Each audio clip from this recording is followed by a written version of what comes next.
Buenas tardes, tenemos que hablar de la huelga en el Hospital de Clínicas, algo que genera trastornos, por un lado en el tráfico, obviamente, con el cierre de la avenida Mariscal López, y por otra parte también en los servicios de salud, de acuerdo a lo que mencionan algunos de los pacientes, por lo menos. Nuestro compañero Sergio Valdés tiene todos los detalles porque están pidiendo, obviamente, ampliación presupuestaria para lo que guarda relación con temas salarios y también aumento presupuestario para el tema medicamentos. Sergio.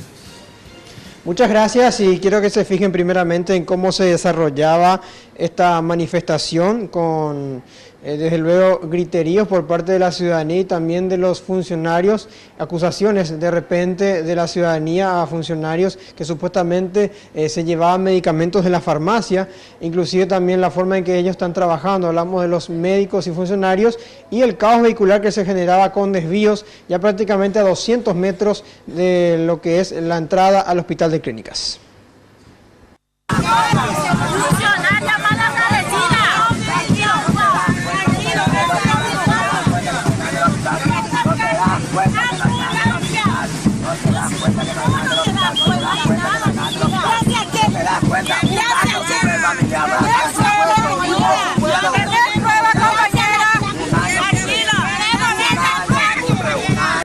Si hay que limpiar, limpiamos, si hay que tirar las cosas, tiramos, si hay que atender al paciente, se le atiende, siempre codo a codo. ¿Cómo no vamos a ver la necesidad de que está al lado tuyo?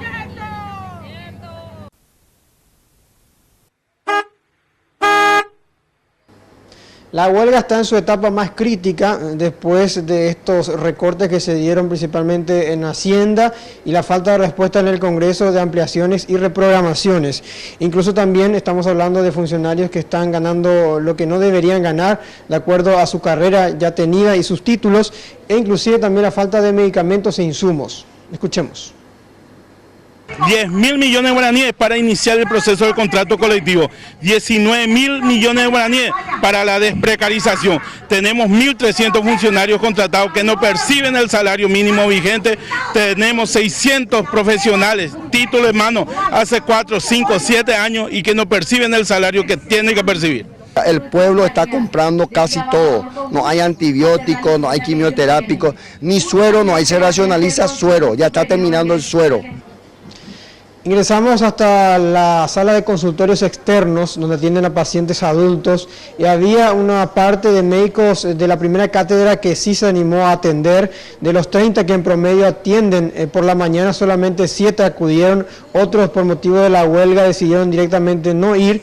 Inclusive conseguimos algunas notas, entrevistas con los propios pacientes, algunos que sí fueron atendidos y otros que no. Y nosotros la primera cátedra atendemos normalmente, atendemos 30 pacientes, hasta ahora tenemos 7 pacientes, todos los médicos están atendiendo. Estamos en contra de cómo funciona el sindicato porque hay una claque que hasta ahora está manejando y nosotros estamos con la transparencia. Hoy Yo sé que va a atender, por eso vine temprano, yo vine. Número 2 me alcanzó. Yo vine por mi tiroides, para consulta. Sí. ¿Esa especialidad no es entonces? No, hay ni para cirugía menor hasta próximo aviso. La medida de fuerza se prolongará aproximadamente unos 30 días más y esto solamente podrá detenerse si es que el Congreso Nacional, por decirlo de una forma, reprograma o devuelve el dinero que están exigiendo los médicos y funcionarios. La presencia de este tractor en medio de la avenida Mariscal López tiene que ver con el tractorazo, según dijeron, a lo que Cartes supuestamente teme por el impuesto a la soja que él mismo vetó. Entonces, como una manera simbólica, colocaron este tractor que podría quedarse por algunos días más. Volvemos con ustedes. Bien, Sergio, gracias. Obviamente que la gente espera una solución, ¿verdad? No sé...